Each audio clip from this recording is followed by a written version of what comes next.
I'm Lori. Welcome to my apartment.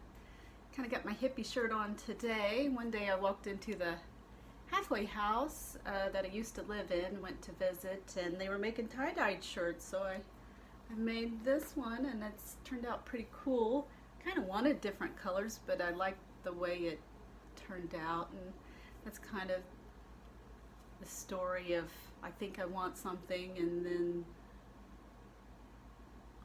whatever happens is better than what I had wanted. So, and it's kind of, I don't know, my life has been kind of slow going. I kind of move at a turtle's pace, just in recovery, just because I really want to stay sober. I don't ever want to go through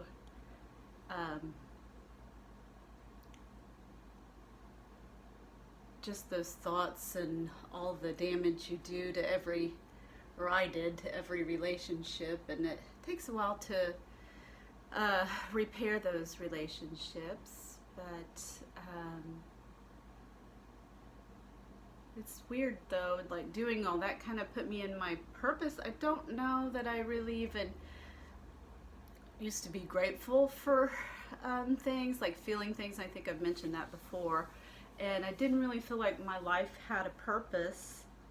I mean, it's not something I ever thought about. I remember like hearing about a Christian book that I'd never read, like A Purpose-Filled Life or something. And you know, having a purpose or whatever. I guess it's a story, but I don't know if other people are like this, but I tell myself a story anyway.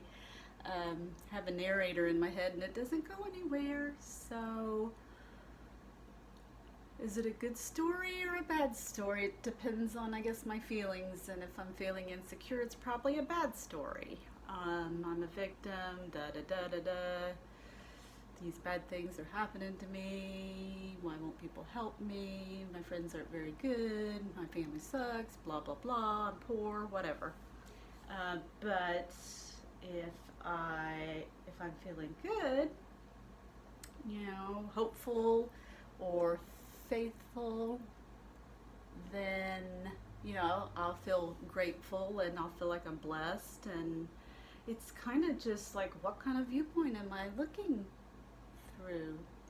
I guess for a while into recovery and before recovery, I was into non-duality, and that basically is that, at least my point of view, is that I'm just my awareness, and this is all kind of like a dream or a movie or whatever, which gives you, or gave me some dispassion, and I'm thankful for that, because sometimes especially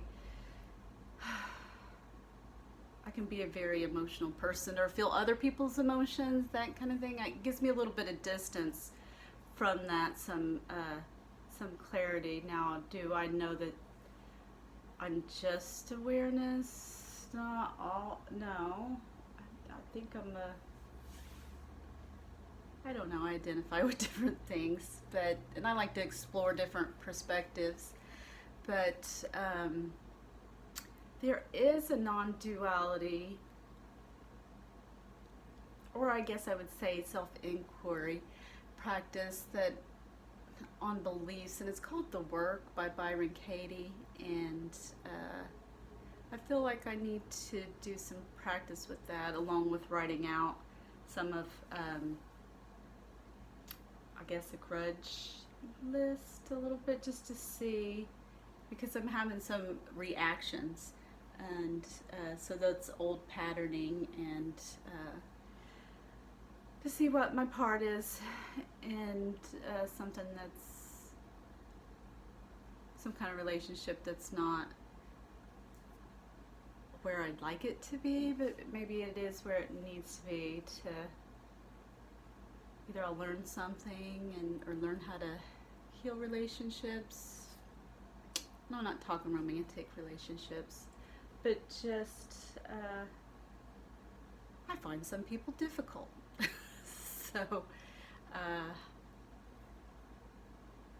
and no matter where I go, I find some people difficult. So I don't know, maybe I need more surrender, or I don't know, I can't keep running from here to there and away and that kind of thing. That's kind of old behavior. So, but I don't have to run to conflict.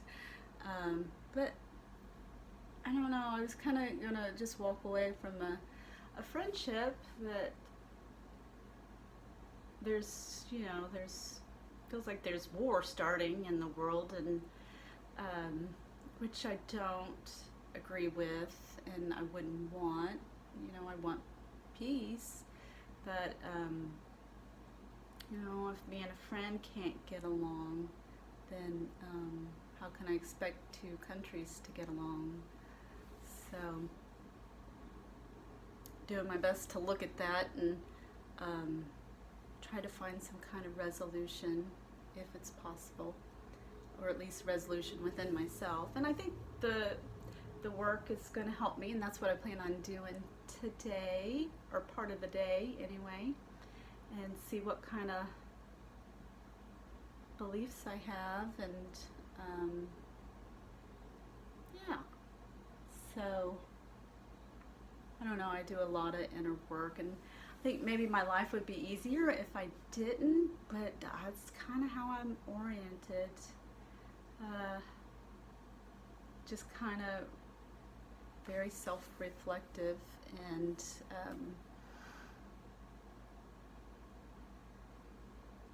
I don't know if that's part of like wanting to be perfect or what, but I'm definitely not perfect. But if I have a part, I don't really want to cause harm. So I'm going to take a look at myself in the mirror, and maybe try to let some things go, and see if there's something that needs to change, or if I can ask God to remove something, or we'll see. I know that I'm loved how I am right now, so but I'm willing to change, and I'm willing to grow, and I'm willing to look at myself, and maybe I just need to be more open-minded. But at some point I am a human, and I do have to protect myself, and so yeah, kind of balances things out. I don't know if this made sense or anything. I just didn't want to give away too many details, but yeah, I'm going to work at the work. So, but yeah, that's Byron Katie, if you've never heard of her. Kind of a simple written exercise, just to,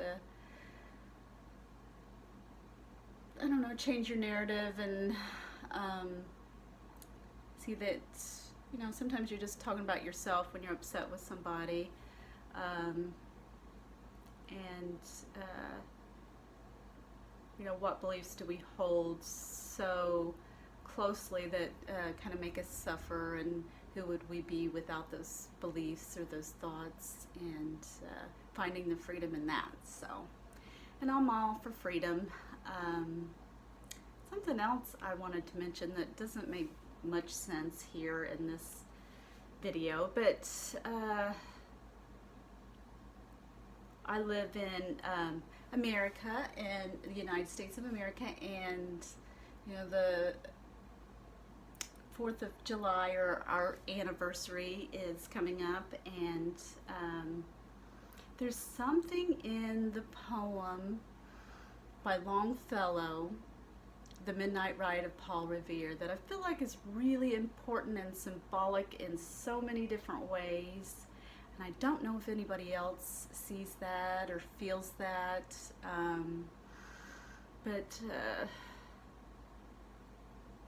yeah, I feel like I need to read that just about this time each year. I get an excitement and a different point of view from that poem.